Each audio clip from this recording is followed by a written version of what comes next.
You're listening to the Dibbly Dobbly podcast. Remember to like, share, comment, subscribe, and click the bell to make sure you get the latest episodes of the podcast.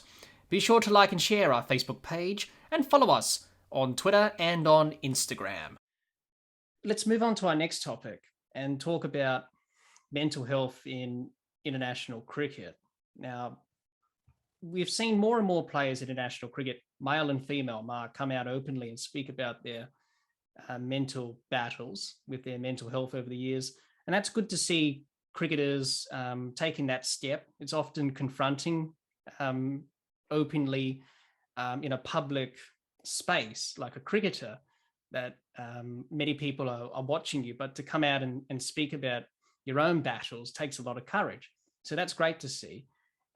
We've seen in the last 2 years, in particular, the number of players having mental health issues. Obviously, during the last 2 years, it's been very tough on everyone. Players are playing in bio bubbles, which has become the norm in cricket today. During these last 2 years, players have pulled out of international series and domestic competitions due to the bio bubbles and citing fatigue and time away from their families. That's one big factor in players taking a break to look after their mental health and well-being. But cricket being an intense game, Mark, with lots of pressure and expectations on the players, the pressure and expectations can have an effect on a player's mental health and well-being. Cricket is based on stats and performance. When players are not performing well, they cop the full brunt from the press, the media, and from the fans. Also, fans commenting on social media, often making abusive comments about a player or their performance. Cricketers are playing more cricket. The international schedule is more compacted as the years go on.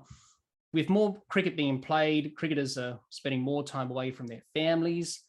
All of these challenges that cricketers face do affect their mental health and well-being. So, Mark, why do we see cricketers suffer from mental health? And is cricket doing enough to help players out with their mental health? If not, what can we do better? Well, yeah, it's a very interesting area. And as you mentioned, there's been so many examples recently of players being very open about their experience, particularly with these bio bubbles, which, on the face of it, from the outside looking in, a fan who would love the opportunity to play international cricket might consider it a dream to be able to, for example, at Old Trafford and the Ageas Bowl in England, where the players had been staying during those COVID series, had hotel rooms with the view being the pitch itself. So for myself, I'd think, oh, that'd be fantastic. Imagine that every morning waking up and looking out of the wicket and everything like that. But it's their job. So if you're getting home after your, what is a long day, including the warm up, the warm down, and then you're wanting to just have some time off and you're confronted with your workplace, that along with the elements of not being able to see your family, the performance pressures, you're still getting interference from fans on social media. I don't think it's any surprise to people that that causes a lot of stress and strain. And one benefit of big name players speaking out about this is it makes it easy for other people to talk about it.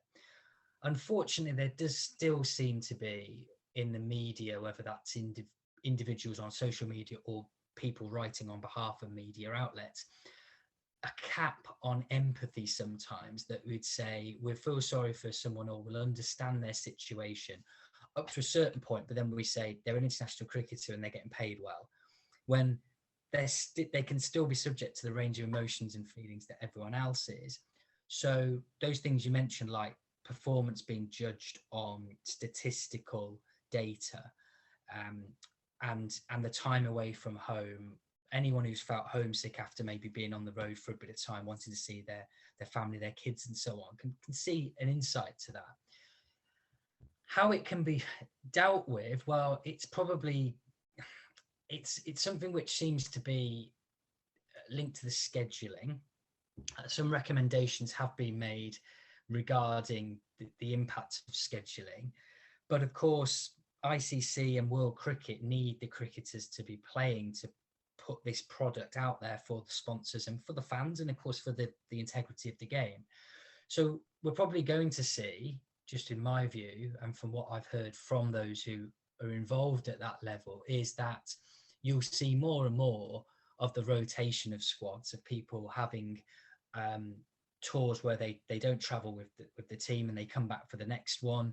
A lot more differentiation between different formats, because I think Justin Langer was saying he spent something like 300 days a year out on the road, and that alone is enough of a trigger for people. Never mind then the fact that you've got a lot of pressures on as well. So sometimes we could maybe flip it around and say, instead of why is it that so many players are encountering difficulties, what is it about these people, the exceptional abilities a lot of them have to be able to deal with this? Why is it that actually more aren't struggling or being diagnosed with